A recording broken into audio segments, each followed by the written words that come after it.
The man to my left is a DJ, a label runner, a globetrotter, a remixer, a fixer, and a talent spotter. He also keeps chickens and grows tomatoes, he told me this morning. And he's also got a vineyard, so book now for next year's IMS panel about Chateau Lazarus, his upcoming wine imprint. But this week, before all that, he takes another step into the future with the release of the first album by Damian Lazarus and the Ancient Moons. Here to discuss that album and project and vision are his team. Here we have the man himself, Damian Lazarus. At the far end, we have Leon Oakey, who is label manager at Crosstown Rebels. Next to him, Damian's agent, David Levy at WME. Here we have Ed Cartwright at Tusk, his manager. And at the far side, we have Fredi Bockhahn, events and production and general manager at Crosstown Rebels. Would you mind just giving us a brief précis of what the album's about and who these people are that we've just seen? Yeah, very briefly. So, like I said on there, I was trying to figure out where I wanted to go as an artist and what kind of record I wanted to make. And I was trying to figure out where I was feeling most comfortable as an artist. And I realized that I feel most artistic when I'm playing out in the open air, on beaches, in jungles, in the desert, up mountains, in igloos, which is true. And I wanted to try and encapsulate, that sound and the most perfect sound that I could connect with myself and with what I do as a DJ. And around the time that I was just figuring this out, I was very fortunate to meet a number of different interesting musicians. People were coming to me and suggesting possible collaborations. I discovered this Kawali music, which I wasn't that aware of before. And I was introduced to this crazy guy, Elu, the prepared pianist. And suddenly, I just started to amass these really interesting musicians from all over the world, from Egypt, from Nigeria, from Pakistan. And suddenly, everything just started to fall into place. And the song ideas that I'd been working on for a long time just started to breathe life. And I don't know how many people exactly are involved in the making of this album, but if you include the orchestra, there's probably a fair number, maybe 50 people. Yeah. Damian, aside from just the straight down the line job descriptions, can you say what each of these guys do for you on a kind of a daily or even spiritual basis? All right, from left to right, my left. Leon, well, as you said, he's my nuts and bolts, so he takes care of the stuff that I have absolutely no interest in dealing with, which is essentially the way that we run the label is that I select music, discover artists, and start working with them on a creative level. And then there comes a point when they're ready to go out into the world. And that's when I go, Leon, take care of all of this. And make sure this record comes out then, and make sure this remix comes in on time then. And but we discuss everything on, I don't know, obviously we talk every day, but we have kind of a set agenda where we kind of, on a weekly basis go through like everything that's going on. And because of my friendship with Leon, I feel completely comfortable that he's going to take care of everything that needs to be done. David kind of came to me quite late in my life, only like recently. I just felt that I needed to, with this project, because I wasn't sure. I didn't realize I was going to create a live show around this project until the closing stages of the recording. And once I'd established that, I thought, well, I've gone this far in the making of the record. I should probably do something pretty out there for live. And it was the idea that I had in my head was pretty ambitious and pretty risky. I've toned it down a little bit since, but and I thought who would be the best possible person in this industry to take care of this project for me. And having seen David at work over the past few years with a number of artists who I really admire and respect, and see what he's done to help people kind of establish their dreams, I suppose. It was a no-brainer that we would work together. Well, on the proviso that he liked the music, which fortunately, apparently he did.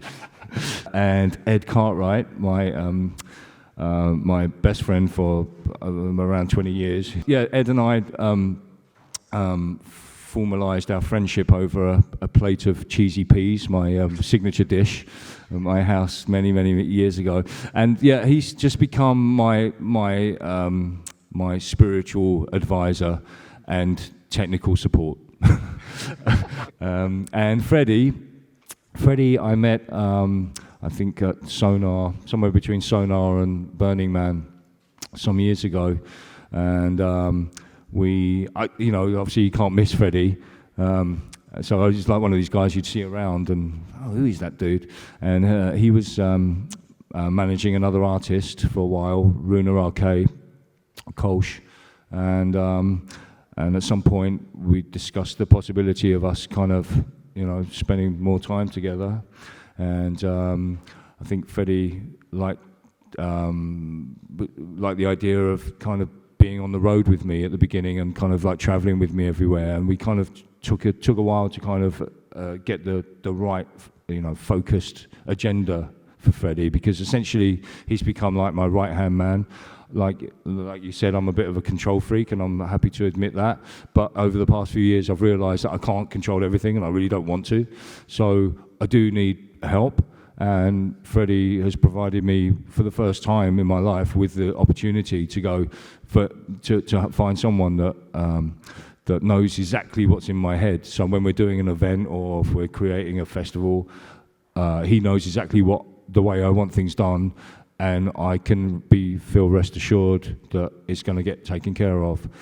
From the outset with this project, we wanted to make it clear this wasn't DJ has a go at something odd and then goes back to being a DJ again.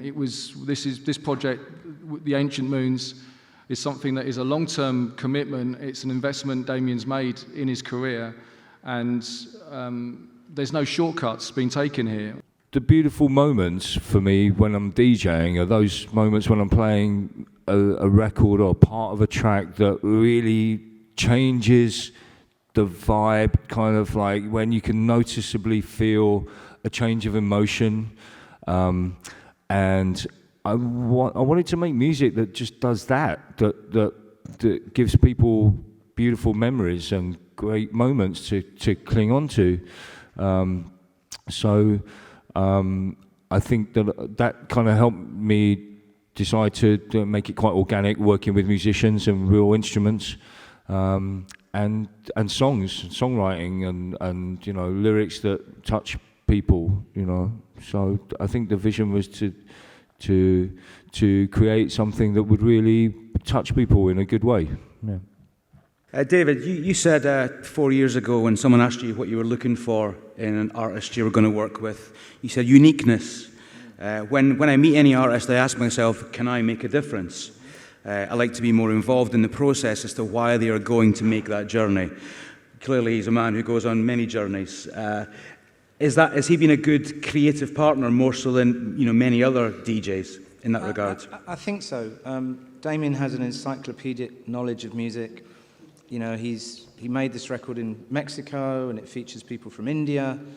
When I first started listening to it, the strongest reference I had was it reminded me of the spirit behind the New Eureka Soul record that I'd had the pleasure to work on many years earlier. It had a live career of exactly 3 shows. It literally crushed itself under the weight of all the special guests and all the sort of costs that came with an ensemble project that's star-led. And I think my experience with that, and it being 3 shows, was quite helpful in that when we started talking, immediately the conversation was about how if you're going to have a band, it really needs to be a band, it needs to be a unit. It can't be dependent on someone who affects the revenue side of it, who may come in and may come out. And, it's very difficult to do that. Massive Attack have done it successfully for a long time, but we never, ever talked about who was in the band. Even to this day, we never discuss or promote or market who's going to be on stage. I still don't get me wrong, I still absolutely love DJing. It's one of the things I'm most passionate about in my life. But I just felt that I needed to up the ante a little bit and step up and, you know, try and be the artist I, you know, always dreamed of being. And I think that I was just started to feel like there was something a bit more out there for me to try. And but yeah, I really couldn't do it without these guys. I mean, like Fredi says, that event, the Day Zero event, was super stressful. Not only we'll be putting on a huge event in the middle of the jungle with a lot of, you know, awkward and difficult situations being thrown at us, but I was also performing the first ever live show. It was like a preview of the Ancient Moons at the event, and I think that a few years ago I probably would have literally had a nervous breakdown, and I literally would have been in a corner crying and banging my hands on the floor and, like, you know, looking for some, you know, help from the nearest hospital. But fortunately, you know, having these guys around makes life so much more comfortable. I think there's you have to give yourself a bit of credit there too, because I think one of the things that's made it possible for us to get as far as we have, literally just as the record's coming out, you know, we have a full program of activity across what everybody does here, is that being an older guy, having experienced the highs and the lows, and the fact that you're open to having people talk transparently and clearly with you, you know, that's not a luxury managers and agents and record labels and so on normally have, especially with a younger artist. Don't necessarily get that kind of dialogue going. So I think the thing is, you know, one of the things we get to do for you is to tell you, no, you can't do that, or no, you shouldn't do that, or here's the problem if you do that, you know, and you're very open to that. And I think it's a genuine dialogue that we all have, not just here's a bunch of dates, you know, and you're not really part of that process. And I think any DJ or any production-based team who are thinking of making that transition to live, and many have tried, you know, you've got to understand that there's going to be a lot of failures on the way to making it a success. It's an essential part of building a live career, is to make mistakes as you go and learn from them. Try not to lose too much money as you're doing it. And I think it would have been much harder if we'd met you, if we were having this discussion from the younger Damian that I knew. I don't think we'd be here. No. You know, it's needed that openness. I wouldn't work with him either. Fredi, I mean, it sounds, you know, potentially, you know, fantastic, and also potentially a money pit. There's a lot of, clearly, big budgets involved in this. How are you keeping control of that? Oh, that's very tough. We like to hemorrhage money, definitely. But we're very fortunate to have some very supportive investors that make all this happen. Okay. I mean, a successful event for us is an event where, you know, you have special moments, amazing crowd, good vibes. It's not about what's on the bottom line. And I mean, that goes for anything as well. That goes for Damian's DJing as well. You know, when he's choosing his gigs, he will go for the great gigs. He's not focused on the money in any shape or form, which is it's a great place to be. You know, you can do it with a heart. Okay. Damien, do you want to talk about the investors and, you know, who's helping you? Definitely not. Just a final contribution from each of the panelists. So tonight you're looking at what, show 7, is it? Is it show number 7 tonight? Yeah. Okay. Sixth or seventh show. Okay. So could you tell me, each of you individually, what's on your to-do list to get this show on the road tonight? Starting with you, Leon. I've got meetings all day with licensors, with remixers, and with distributors, all concerning the album. Okay. All right. And then come showtime tonight, where do you stand? I'm back in vocals. Okay. David, what have you got to do today in terms of tonight's show? I've done all my work in terms of tonight. What this was useful for was because IMS came on board so early, and they gave us a really great bit of programming. They gave us the perfect set time. You know, the sun will be going down during the show, which we could not ask for a better slot. And, you know, the absence of any media or reviews or anything, in the early days of talking to promoters, I needed something that had currency, something that had a kind of collateral. So for me, this was the gig that helped me persuade a lot of key promoters that this is where it's all going to kick off in terms of Europe. So for me, the work happened using it in the beginning. Okay. Fredi, what do you have to do this afternoon? Yeah, I mean, me and Ed are both going to be directly involved in the show because we're a little bit understaffed here in Ibiza. So I'm going to be touching up on my Spanish vocabulary in terms of lights and visuals. Okay, and Ed, you're off to buy some candles, is that right? Some candles and some drapes, but also trying to turn Damian's 50-strong guest list into 20 names. Okay. Okay. The usual. And Damian, finally from you, do you have any pre-match nerves, or is there a pre-match ritual that you'll go through today before the sunset o'clock? I watched a couple of episodes of Louis. I don't know. We just sound checked like an hour and a half ago, and literally as the band started playing sound, a tornado whipped itself up across the ocean. So I don't know if that's a good sign or not. So I'm a little nervous. I don't have any pre-match things. Not to get too drunk, and not to get drunk at all. Actually, is my.